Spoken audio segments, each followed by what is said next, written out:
نحمدہ و نصلی علی رسولہ الکریم اما بعد فاعوذ باللہ من الشیطان الرجیم بسم اللہ الرحمن الرحیم۔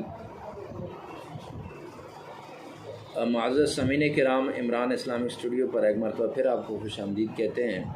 آج ہم آپ کے لیے ایک وظیفہ لے کر حاضر ہوئے ہیں آپ کی خدمت میں۔ وہ وظیفہ یہ ہے کہ کوئی آدمی اگر یہ کہے کہ میرا کوئی کام نہیں ہوتا، میں مشکل کے اندر پھنسا ہوں، تو اس کے لیے وظیفہ ہے۔ اور کوئی عورت کہتی ہے کہ میرے بچیوں کے لیے رشتے نہیں آتے، یا کوئی باپ پریشان ہے کہ میری اولاد کے لیے رشتے نہیں آتے، اس کے لیے یہ وظیفہ ہے۔ یا کوئی آدمی پریشان ہے کہ جاب کے اوپر اس کا دل نہیں لگتا، وہ پریشان حال ہے، تو اس کے لیے یہ وظیفہ ہے۔ مختصر سا یہ وظیفہ ہے، اور اس وظیفے کے اندر بہت بڑے کمالات ہیں۔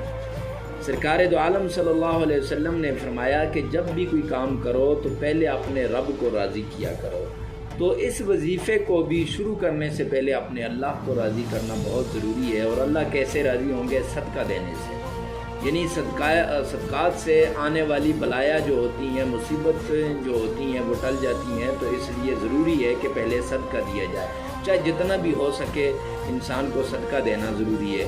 اس کے بعد وظیفہ یہ ہے کہ جمعرات کا دن ہو اور ظہر کی نماز کے بعد آپ نے اپنی جگہ پہ ظہر کی نماز پڑھ کے اپنی جگہ سے ہٹنا نہیں۔ وہاں پہلے 11 مرتبہ درود ابراہیمی، اور پھر اس کے بعد 313 مرتبہ بسم اللہ الرحمن الرحیم، پھر 41 مرتبہ سورہ فاتحہ، اور پھر اس کے بعد 11 مرتبہ آپ نے درود ابراہیمی پڑھنا ہے۔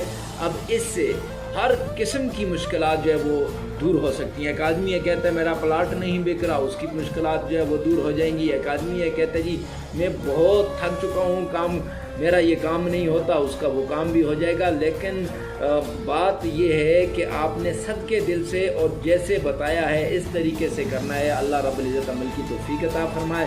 اگر آپ ہمارے چینل پہ نئے ہیں تو ہمارے چینل کو سبسکرائب کریں، ہماری ویڈیو کو لائک کرنا، کمنٹ سیکشن میں بتانا کہ ہماری ویڈیو آپ کو کیسی لگی، اور آگے شیئر کرنا نہ بھولیے گا۔ والسلام۔